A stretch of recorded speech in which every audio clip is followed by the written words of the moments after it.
The Peaceful Approach. The story opens in the year 2387, 50 years after humanity first made contact with the Galactic Council. Earth had been welcomed as a junior member of the vast interstellar alliance that governed thousands of worlds across the galaxy. The humans had impressed the older races with their diplomacy, their eagerness to learn, and most importantly, their commitment to peaceful coexistence. Captain Alex Rivers stands on the bridge of the human diplomatic vessel Harmony, watching the blue-green world of Kepler 442 bits through the main viewport.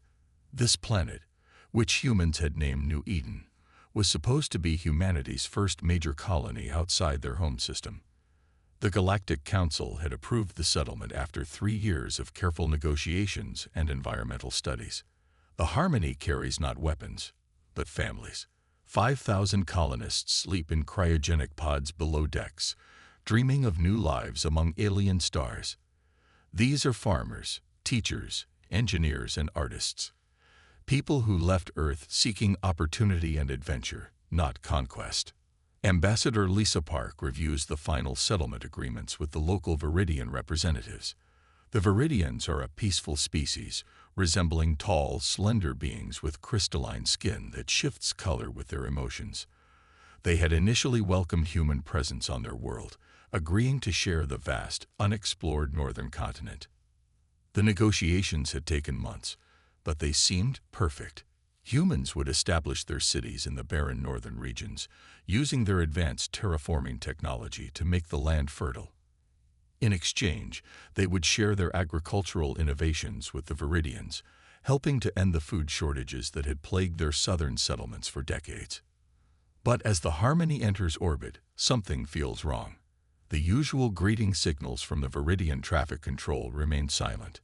Captain Rivers tries multiple communication channels, but receives only static in response. Dr. Emily Watson, the mission's chief scientist, notices unusual energy readings from the planet's surface. Her scanners detect massive military buildups around the proposed human settlement zones. Viridian warships, previously hidden, begin emerging from behind the planet's 3 moons. The truth becomes clear when General Crix, the Viridian military commander, finally responds to their communications. His crystalline features glow angry red as he delivers his message. The Viridian government has changed its mind about the human settlement. They no longer want aliens on their world, regardless of previous agreements. Your species is too dangerous, General Crix declares through the communication link. We have studied your history. You are warriors pretending to be peaceful. Leave now or face the consequences. Ambassador Park tries desperately to salvage the situation. She reminds the Viridians of their signed agreements, of the benefits the human colony would bring, of the years of careful planning and preparation. She offers additional concessions, smaller settlement areas, even shared governance of the colonial territories. But the Viridians have made their decision. They give the humans 12 hours to leave their system permanently. Any attempt to establish colonies or return to Viridian space will be considered an act of war. Captain Rivers faces an impossible choice. 5,000 sleeping colonists had sold everything they owned for passage to this new world. Earth's government had invested billions of credits in the terraforming equipment and supplies aboard his ship. The failure of this mission would set back human expansion by decades. More importantly, this betrayal sends a message to every other species in the galaxy. If peaceful agreements with humans can be broken without consequence, why would anyone honor their word to humanity? As the 12-hour deadline approaches, Ambassador Park makes one final plea to the Galactic Council. Surely they will intervene to enforce the legal settlement agreements. Surely the Council's commitment to justice and law will protect human rights. The Council's response arrives just as the Viridian fleet powers up their weapons systems. The message is brief and devastating.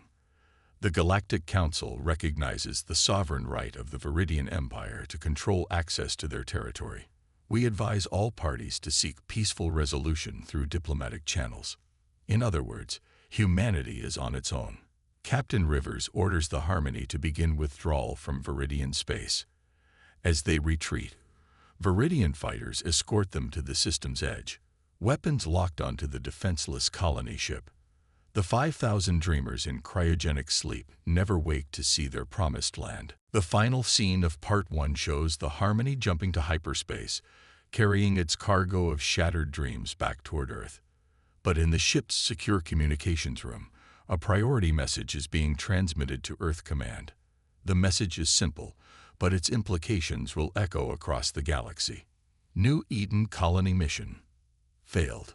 Recommend immediate review of peaceful expansion protocols.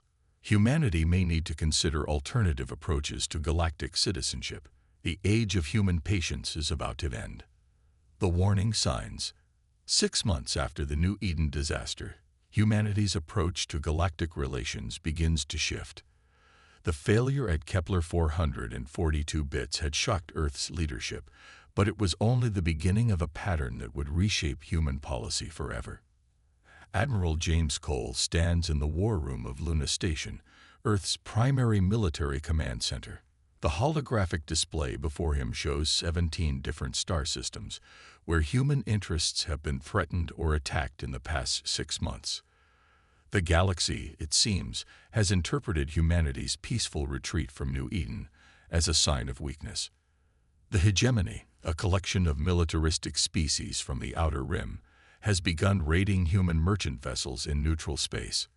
They claim salvage rights on any ship they can disable, selling human crews into slavery on remote mining worlds. The Galactic Council's response to human complaints has been predictably useless. We encourage all parties to resolve their differences through peaceful negotiation. Dr. Maria Santos, Earth's leading genopsychologist, presents her analysis to the assembled military leaders. Her research reveals a disturbing truth about galactic politics. Most alien species respect only strength. Humanity's commitment to peace, which they had seen as a virtue, was viewed by many aliens as evidence of cowardice or weakness. In their eyes, Dr. Santos explains, we're prey animals pretending to be predators. They're testing us, pushing boundaries to see how far they can go before we fight back. The breaking point comes when the cargo ship Prosperity goes missing in the Titan Nebula. The ship carried 300 civilian passengers and crew, including families returning from a successful trade mission to the Centauri colonies. Search and rescue operations discover wreckage and evidence of hegemony attack patterns. Captain Tom Miller, commanding the destroyer Defiance, requests permission to pursue the attackers into hegemony space. His ship is fast and well-armed, capable of matching any hegemony raider in single combat. But Earth Command hesitates, still hoping to resolve the situation through diplomatic channels. While diplomats exchange carefully worded protests, more human ships disappear. The trade routes that humanity depends on for interstellar commerce become increasingly dangerous. Insurance rates for human vessels skyrocket, making trade unprofitable. Slowly but surely, humanity's economic expansion grinds to a halt. The situation escalates when Ambassador Lisa Park, now serving as Earth's representative to the Galactic Council, receives a formal ultimatum from the hegemony leadership. They demand tribute payments for safe passage through their territory, essentially extortion on a galactic scale. Any human ship refusing to pay will be considered fair game for raiders. This is how it starts. Admiral Cole tells the Emergency Defense Council. First, they test our resolve with raids and theft. Then they demand tribute. Next, they'll want permanent concessions, mining rights, territorial claims, maybe even Earth itself. President Helen Carter faces the same impossible choice that had confronted Captain Rivers at New Eden. Submit to alien demands and preserve peace at any cost, or take a stand that might lead to war. But this time, the stakes are higher. This isn't about one colony ship. It's about humanity's future as a free species. The decision comes when long-range scouts detect a massive hegemony fleet massing near the edge of human space. Intelligence reports suggest they're planning a major offensive against Earth's outer colonies, intending to seize them as tribute worlds. The message is clear. Humanity will kneel, or humanity will be destroyed. In a closed session of the Global Defense Council, President Carter authorizes a shift in human military doctrine. The Pacific Fleet, humanity's most advanced naval force, receives new orders. They are no longer restricted to defensive actions and peacekeeping missions. Captain Miller gets his wish. The Defiance, accompanied by 12 other destroyers, receives authorization to pursue hegemony raiders wherever they might flee. More importantly, they're ordered to send a message that the galaxy will understand. The final scene of Part 2 shows the human battle group entering hyperspace, heading for the last known location of hegemony forces. Admiral Cole's final transmission to the fleet is brief but significant. Gentlemen, for 50 years we've tried to earn respect through peaceful cooperation. Today, we begin teaching the galaxy that respect can also be earned through strength. As the human ships disappear into hyperspace, Earth's long-range monitoring stations detect increased military activity throughout the galaxy. Word of humanity's new aggressive stance is spreading quickly through alien communication networks. The galaxy had pushed humanity, expecting them to retreat again. Instead, they had awakened something far more dangerous than they imagined. The humans weren't just changing their military tactics, they were changing their fundamental approach to survival among the stars. The warning signs were there for anyone willing to see them. Humanity had tried peace, and the galaxy had responded with contempt and violence. Now, humanity was preparing to respond in the only language the galaxy seemed to understand. The human fleet emerges from hyperspace at the edge of the Kepler 438 system, where hegemony raiders have established a forward base on the system's 7th planet. Captain Miller studies the tactical display aboard the Defiance, noting the defensive positions and ship configurations. The aliens have grown careless, confident that humanity lacks the will to fight. Intelligence reports indicate that over 40 human ships have been captured or destroyed by raiders operating from this base. Hundreds of human civilians are being held in slave labor camps on the planet's surface, mining rare minerals to fund further hegemony expansion. The hegemony commander, General Voss, responds to human communication attempts with typical arrogance. He offers to negotiate the release of human prisoners in exchange for massive tribute payments and permanent human withdrawal from 3 star systems. His tone suggests he considers this a generous offer. Captain Miller's response is equally direct. You have 1 hour to release all human prisoners and surrender your fleet. This is your only warning. General Voss laughs at the human ultimatum. His base is protected by orbital defense platforms and a fleet of 30 heavy cruisers. The humans have only 13 ships, and their reputation for avoiding conflict is well known throughout the galaxy. He cuts the communication link without another word. What happens next shocks the hegemony forces and sends ripples across the galaxy. The human attack begins with a display of tactical precision that no alien species had expected from the peaceful humans. The Defiance and her sister ships don't charge blindly into battle. They execute a carefully planned assault that demonstrates humanity's true military potential. The first wave targets the orbital defense platforms using long-range missile strikes. Human weapons technology, developed during centuries of Earth-based conflicts, proves devastatingly effective. The platforms explode in sequence, their alien crews having no time to respond to the unprecedented human aggression. As the hegemony fleet scrambles to respond, they discover that human ships are faster and more maneuverable than expected.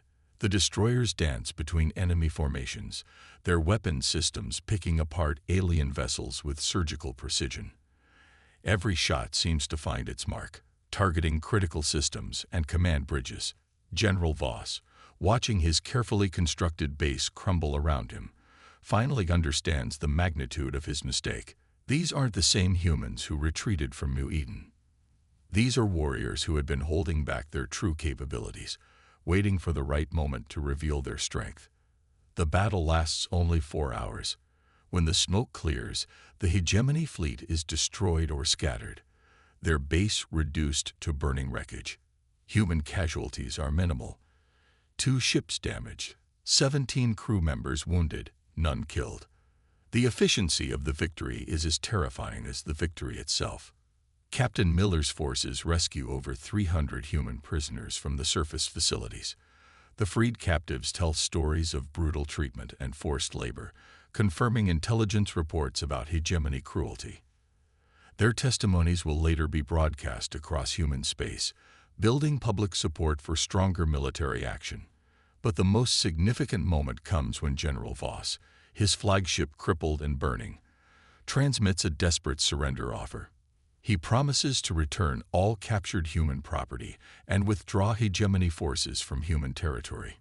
He begs for mercy, claiming he was only following orders from his superiors. Captain Miller's response becomes legendary in human military history.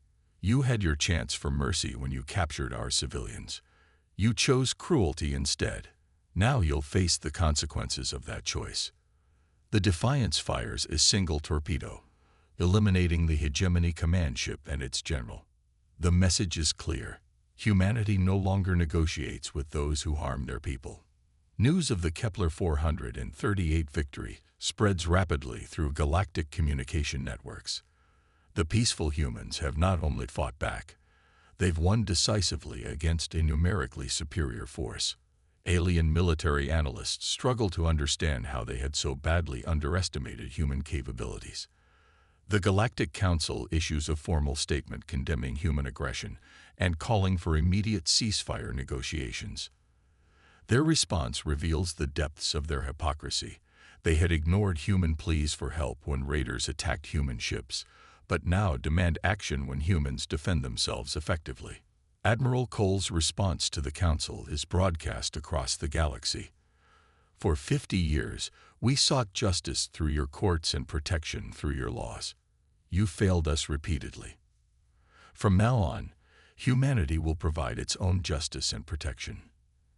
Anyone who threatens human lives or property will face immediate and overwhelming retaliation."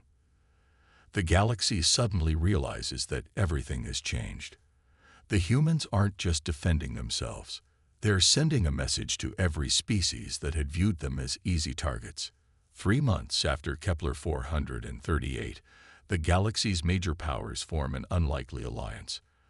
The Viridian Empire, the Hegemony Remnants, and 4 other species create the Coalition for Galactic Stability. Their stated goal is maintaining peace, but their true purpose is containing human expansion before it threatens their own territories. The Coalition's formation sends shockwaves through human space. Earth's intelligence services report massive military buildups in Coalition territories. Spy satellites detect new weapon factories, expanded shipyards, and training facilities designed specifically to counter human tactical advantages. President Carter calls an emergency session of the Global Defense Council. The holographic display in the Situation Room shows Coalition forces surrounding human space from 3 directions. Nearly 2,000 enemy ships are massing for what appears to be a coordinated assault on humanity's core worlds. "They're planning to end this before we can become a real threat," Admiral Cole explains to the assembled leaders.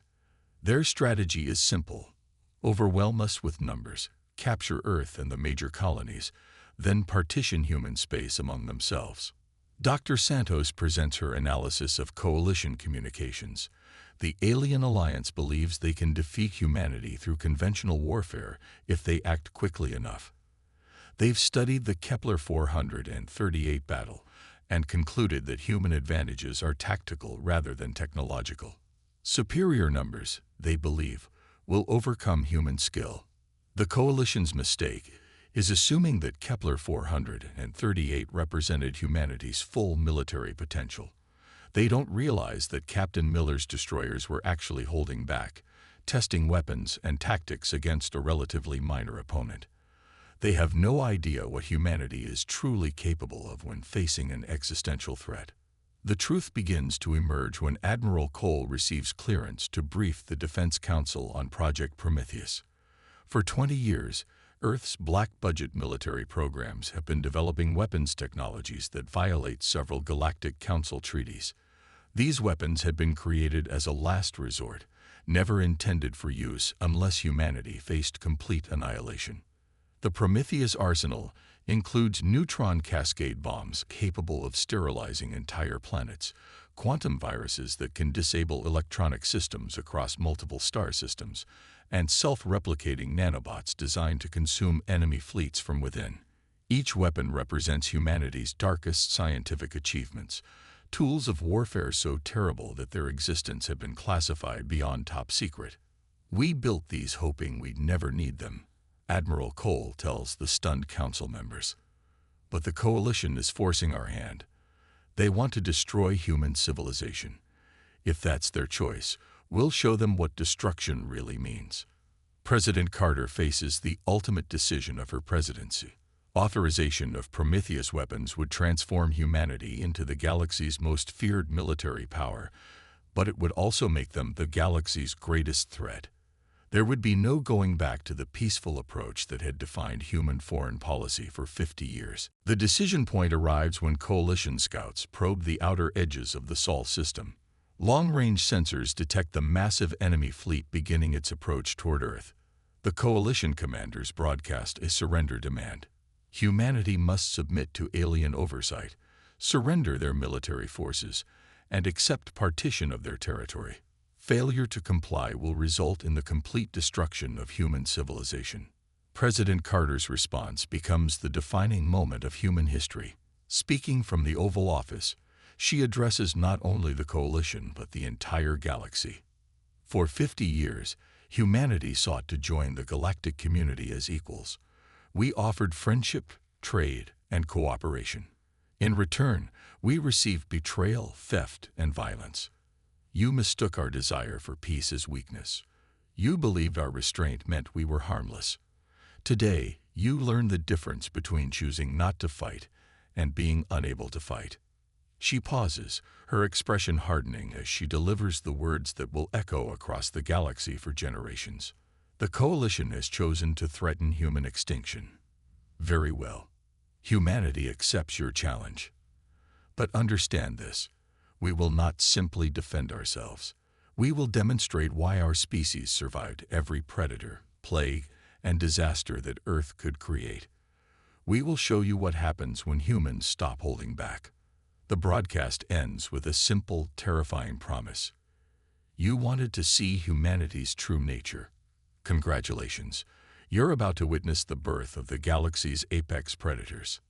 As coalition forces continue their advance toward Earth, human ships begin deploying from hidden bases throughout the solar system. These aren't the destroyers that fought at Kepler 438. These are vessels carrying weapons that could reshape the galaxy itself. The Battle of Sol lasts exactly 18 hours. When it ends, the galaxy understands that everything has changed forever. The coalition fleet arrives expecting a desperate last stand by human forces. Instead, they encounter weapons technology that shouldn't exist. Human ships emerge from behind asteroids and planetary rings, their hulls incorporating stealth materials that render them nearly invisible to alien sensors. The aliens realize too late that they've walked into a carefully prepared trap. The first Prometheus weapon deployed is the quantum virus, transmitted through standard communication channels as the coalition fleet attempts to coordinate their attack. Within minutes, half the enemy ships lose control of their navigation and weapons systems. Ships begin colliding with each other as their crews struggle to regain control of basic systems. Admiral Cole watches the battle unfold from the bridge of humanity's newest flagship, the Retribution. The massive vessel incorporates 30 years of advanced research, its weapon systems capable of engaging hundreds of targets simultaneously. As coalition ships struggle with system failures, the Retribution and her escorts begin methodically destroying the crippled enemy fleet. But the true demonstration of human power comes when the coalition's reserve forces attempt to retreat to their home systems. President Carter authorizes deployment of the neutron cascade bombs, weapons that turn coalition retreat into a rout of galactic proportions. The cascading chain reaction spreads from ship to ship as the coalition fleet attempts to escape through hyperspace. Vessels explode in sequence, the weapon's exotic particles following hyperspace jump signatures back to their origin points. Within hours, Coalition military bases across a dozen star systems are consumed by expanding waves of nuclear fire. The galaxy watches in horror as humanity demonstrates weapons that can follow fleeing enemies across interstellar distances. The physics involved shouldn't be possible according to current galactic science, yet human ships continue to track and destroy coalition forces regardless of where they attempt to hide. General Crix, the Viridian commander who had originally expelled humans from New Eden, finds himself trapped in his home system as human forces arrive with a final ultimatum. The planet that had refused to honor agreements with peaceful human colonists now faces potential extinction from human warships carrying planet-killing weapons. The surrender comes not from the coalition military, but from the Galactic Council itself. Faced with the reality of human military supremacy, the Council's elder species abandon their policies of selective enforcement and non-interference. They broadcast an emergency ceasefire order, demanding immediate cessation of hostilities. President Carter's response is delivered from the bridge of the Retribution as it orbits the Viridian homeworld. The Galactic Council had 50 years to prevent this conflict through fair enforcement of galactic law. You chose to ignore human rights when it was convenient. Now you demand peace when ignoring us becomes dangerous. The age of your authority is over. The new reality becomes clear as human fleets appear throughout the galaxy. The same species that had once begged for acceptance as junior members of galactic civilization now dictate terms to their former superiors. Humanity doesn't seek to conquer or rule. They establish a simpler system based on absolute reciprocity. The Prometheus Doctrine becomes galactic law. Any species that threatens human interests will face immediate and overwhelming retaliation. Humanity will honor agreements with those who honor agreements with them. They will trade fairly with those who trade fairly with them. But any species that chooses aggression against humans will discover exactly why humanity had spent centuries mastering the art of warfare. The story concludes 5 years after the Battle of Sol. Ambassador Lisa Park, now serving as humanity's representative to the reformed Galactic Council, stands before the assembly of alien species. The same chamber that had once dismissed human pleas for justice now listens carefully to every human suggestion. "We never wanted to rule the galaxy," Ambassador Park tells the assembled delegates. "We wanted to join it as equals. You forced us to become your superiors instead. The choice was yours then, and the consequences are yours now." The galaxy has learned its lesson. Human merchant ships travel freely through space that was once controlled by raiders and pirates. Human colonies expand without interference from alien governments. The species that had once viewed humans as weak prey now compete desperately for human friendship and protection. Peace has returned to the galaxy, not through negotiation or compromise, but through the absolute certainty that threatening humanity means facing annihilation. The humans tried peace first, but when pushed, they delivered on their promise of destruction. Now finally, the galaxy respects them.